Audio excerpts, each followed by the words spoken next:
जय जय जय प्रिय भारत जनयित्री दिव्यधात्री। जय जय जय प्रिय भारत जनयित्री दिव्यधात्री। जय जय जय शत सहस्र नर नारी हृदय नेत्री। जय जय जय शत सहस्र नर नारी हृदय नेत्री। जय जय जय प्रिय भारत जनयित्री दिव्यधात्री।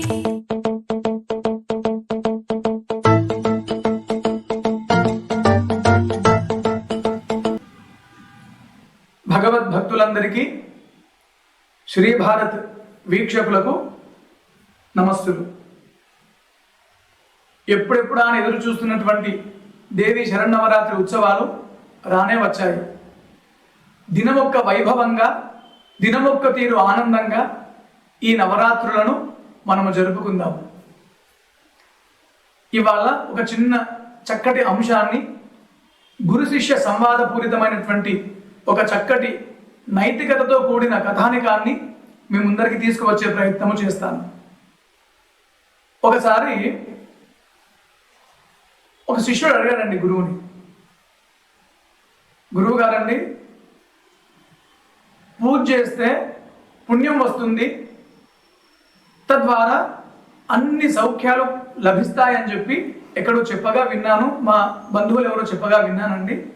మరి నాకు మాత్రము అన్ని సౌఖ్యాలు ఉన్నాయి గురువు గారు, వాహనాలు ఉన్నాయి, మిద్దెలు ఉన్నాయి, మేడలు ఉన్నాయి, పేరు ప్రఖ్యాతులు ఉన్నాయి, మరి నేను పూజ చేయాల్సిన అవసరం లేదా అని అడిగాడు గురువు గారు.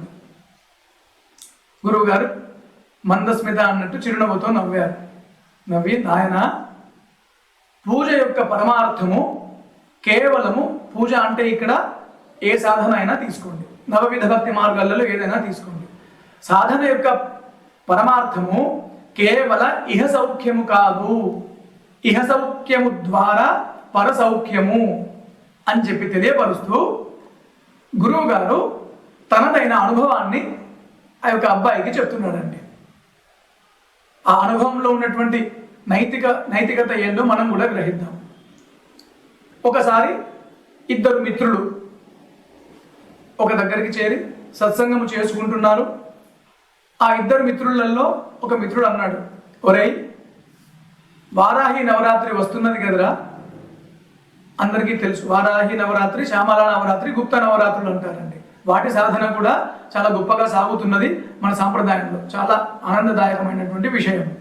అయితే ఈ ఇద్దరు మిత్రులలో, ఈ ఇద్దరు శిష్యులలో ఒక వ్యక్తి అంటారు, ఒరేయ్, వారాహి నవరాత్రి వస్తున్నది కదా, మరి మనం మన గురువు గారి దగ్గరికి వెళ్ళి శ్రీ వారాహి నవరాత్రి దీక్షను తీసుకుని మనం కూడా వారాహి నవరాత్రి దీక్ష చేద్దామురా అని అన్నాడు. ఇంకో మిత్రుడు అన్నాడు, మంచి విషయమేరా, మంచి ఎప్పటికైనా మంచే కదా, శుభం ఎప్పటికైనా శీఘ్రమే కదా, వెళ్దామని చెప్పి వెళ్ళారు. గురువుగారి దగ్గరికి వెళ్ళారు. గురువు గారండి, వారాహి నవరాత్రిని దీక్షగా చేద్దాం అనుకుంటున్నామండి, ఈ సాధనను మాపై దయతలిచి మాకు నవరాత్రి దీక్షను ఇవ్వండి అని వేడుకున్నారు గురువు గారిని. చక్కటి ఆశయం బిడ్డ, చక్కటి అభిలాషం ఇది, తప్పకుండా వారాహి నవరాత్రి దీక్షను ఇస్తానని చెప్పి నవరాత్రి దీక్షను ఇచ్చారు. జాగ్రత్తగా వినండి వీక్షకులందరూ, ఎందుకంటే దైవాన్ని పూజించడం అంటే ఏమిటో ఈ కథ ద్వారా మనకు తెలుస్తుంది. దైవాన్ని పూజించడం ఎందుకో మనకు ఈ కథ ద్వారా తెలుస్తుంది. సరే, గురువుగారు దీక్ష ఇచ్చారు ఇద్దరు శిష్యులకి. దీక్ష ప్రారంభించారు, నవరాత్రి దీక్ష ప్రారంభించారు. చూస్తూ ఉండగానే 9 రోజుల దీక్ష అయిపోయింది. 10వ రోజు దీక్షా విరమణ, దాన్ని మనం పాలన అంటాం. 10వ రోజు దీక్షా విరమణ అయిపోయింది. అప్పుడు మిత్రుడు అన్నాడు, ఒరేయ్, గురువు గారి అనుగ్రహం చేత దీక్షను చేస్తేవి కదా, మరి దీక్షా సంపూర్తి యొక్క విషయాన్ని మనము గురువు గారికి వెళ్ళి విన్నవించి వారి ఆశీర్వాదం తీసుకొని వద్దామురా అంటే ఇద్దరు శిష్యులు గురువు గారి దగ్గరికి వెళ్ళారు. గురువు గారండి సాష్టాంగ నమస్కారం చేశారు. గురువు గారండి, నవరాత్రి దీక్ష, వారాహి నవరాత్రి దీక్ష అయిపోయింది గురువు గారు అని చెప్పారు. ధన్యుడు నాయన, శతమానం భవతి అని గుండె నిండా ప్రేమతో గురువు గారు వారిని ఆశీర్వదించారు. గురువు గారు అడిగారు, చూడండి ఇక్కడ అసలు తత్వము ప్రారంభం అవుతుంది. గురువుగారు శిష్యులతో అడిగారు, నవరాత్రి దీక్ష సంపూర్తి అయిందా నాయనలారా అంటే అయింది గురువు గారు అన్నాడు. సరే నాయనలారా, సరే బిడ్డలారా, ఒక్కసారి నాకు మీరు ఏ నవరాత్రి చేశారు? గురువు గారు వారాహి నవరాత్రి చేశాను.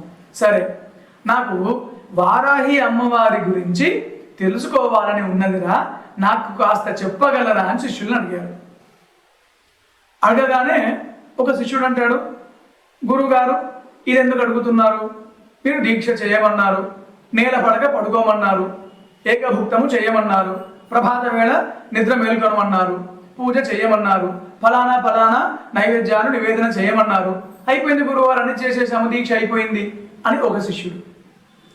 కానీ పక్కకున్నటువంటి శిష్యుడు అంటున్నాడు, గురువు గారండి మీరు అడిగిన మొదటి ప్రశ్న వారాహి అమ్మవారి గురించి తెలుసుకోవాలని అని మీరు అడిగారు. కానీ వారాహి అమ్మవారి గురించి మేము తెలుసుకున్నామా లేదా అని మమ్మల్ని మీరు పరోక్షంగా ప్రశ్నించారు కదండి. నేను వారాహి అమ్మవారి గురించి తెలుసుకున్నాను గురువు గారు. సరే, సంతోషము నాయన. మరి వారాహి అమ్మవారి సాక్షాత్కారం అయ్యిందా? అయ్యింది గురువు గారు అని చెప్పాడు ఇంకో శిష్యుడు. పక్కకున్నటువంటి మిత్రుడు అంటున్నాడు, ఒరేయ్ మనము కాలకృత్యాలకు తప్ప తక్కిన సమయం అంతా ఈ 9 రోజులు ఇద్దరం ఒకటే దీక్షా కుటీరంలో ఉంటిమి కదరా, మరి నాకు కాని వారాహి అమ్మవారి సాక్షాత్కారము నీకెట్లా అయ్యిందిరా అని చెప్పి వీడు అడుగుతున్నాడు. అప్పుడు ఈ ఉత్తమ శిష్యుడు చెప్తున్నాడు, ఒరే అమాయకుడా, మన దీక్షా కుటీరానికి పక్కకి ఒక రైతు మిత్రుడు ఇల్లున్నది చూసావా? చూశాను. అయితే అది వారాహియా? కాదు కాదు, ఓపిక పట్టు. ఆ ఇంటిలో ఒక మట్టి గద్దె ఉన్నది చూసావా? ఆ మట్టి గద్దె వారాహియా? కాదురా, ఓపిక పట్టు. ఆ మట్టి గద్దెకు అతడు స్వతహాగా రైతు సోదరుడు కాబట్టి ఆ మట్టి గద్దెకు ఒకవైపు రోకలి ఇంకోవైపు నాగలి పెట్టబడింది చూసావా?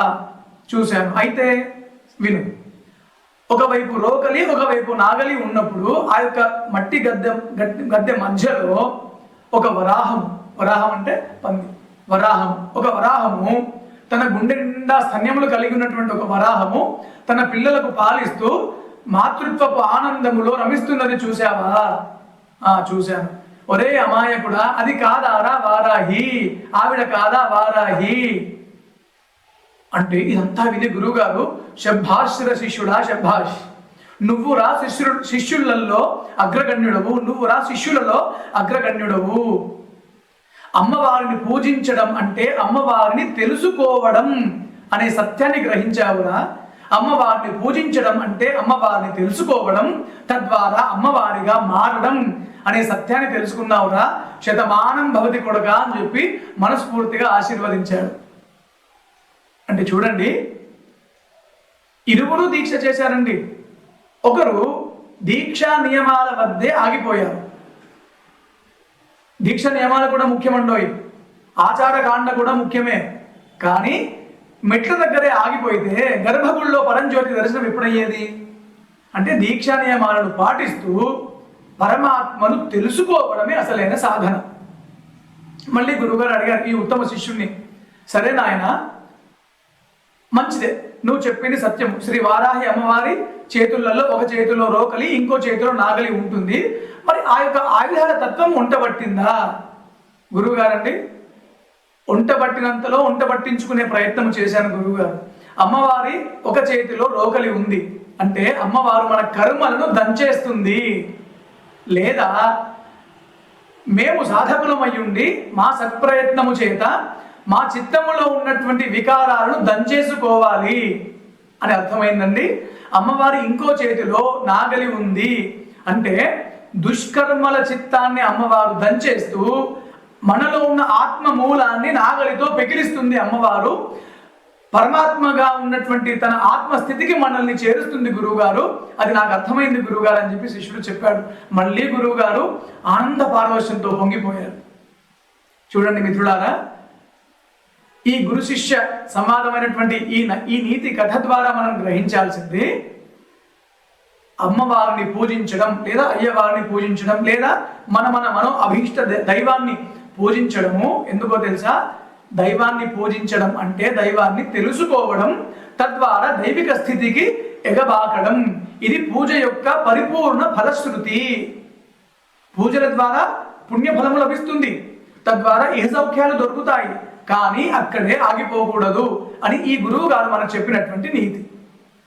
ఈ కథ ద్వారా మొదట తనను గురుగారు అండి నాకు అన్ని ఇహ సౌఖ్యాలు ఉన్నాయి, మరి పూజలు ఎందుకు చేయాలి అని అడిగినటువంటి ఆ మొదటి శిష్యుడికి గురువు గారు ఈ ఇద్దరు శిష్యుల యొక్క కథను చెబుతూ ఇదంతా చెప్పారండి. అందుకే అమ్మవారిని పూజిస్తున్నాము ఈ నవరాత్రులలో. సరే, మన కష్టాలు అమ్మవారితో చెప్పుకోవడంలో తప్పేమీ లేదండి. ఆమె అమ్మ, మనం పిల్లలం. కష్టం వస్తే ఎక్కడికి వెళ్తామండి? ఆకలి అయితే ఎక్కడికి వెళ్తామండి? అమ్మ అని పిలిచి అమ్మ దగ్గరికే కదా. కష్టం అనిపిస్తే ఎక్కడికి వెళ్తామండి? నాన్న అని చెప్పి నాన్న దగ్గరికే కదా. అజ్ఞానంలో కొట్టుమిట్టాడుతుంటే ఎక్కడికి వెళ్తామండి? గురువు గారు అని చెప్పి ఆయన పాద పద్మముల దగ్గరికే కదా. దైవం ముందు మన సంకల్పాలు చెప్పడం, మన ఇహపరమైన సంకల్పాలు చెప్పడం తప్పు కాదు. కానీ ఇహ సౌఖ్యాలతో పాటు పరం యొక్క చిత్తాన్ని మరవడము తప్పు అని కాదండి. ఇహాన్ని పట్టించుకోవాలి, పరచిత్తాన్ని కూడా పట్టించుకోవాలి. పరచిత్తము అంటే ఇక్కడ పారమార్థిక చిత్తము. ఇహపర సౌఖ్యాలు అంటే బ్రతికున్నంత మట్టుకు సౌఖ్యాలతో, గుర్తుంచుకోండి, సౌఖ్యాలే. నేను అనేది అనవసరమైనటువంటి విలాసాలు కాదు, అక్కడకు రాని ఆడంబరాలు కాదు. అట్లాంటిది మన సంస్కృతి ఎప్పుడు చెప్పదు. సాధనకు సరిపడా గృహస్థాశ్రమ సౌఖ్యాలు, ఆధ్యాత్మిక సాధనకు సరిపడా, తద్వారా అందరినీ ఆదరించగలిగే ఇహ సమృద్ధి గురించే మాట్లాడుతుంది. అలా చక్కగా మనం అందరము కూడా ఈ నవరాత్రులలో, ఈ దేవి శరన్నవరాత్రి ఉత్సవాలలో మనదైన సాధనా నిష్టను కలిగి ఉండి, ఎందుకు అమ్మవారు సాంప్రదాయేశ్వరి, అమ్మవారు సదాచార ప్రవర్తిక కదా.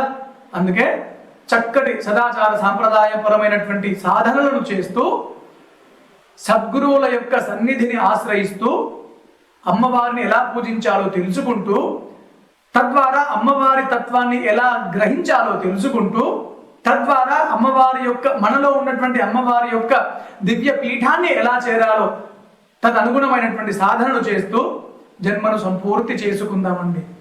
ఎందుకంటే ఇప్పటికే కోట్ల జన్మలు దాటి ఉన్నాము.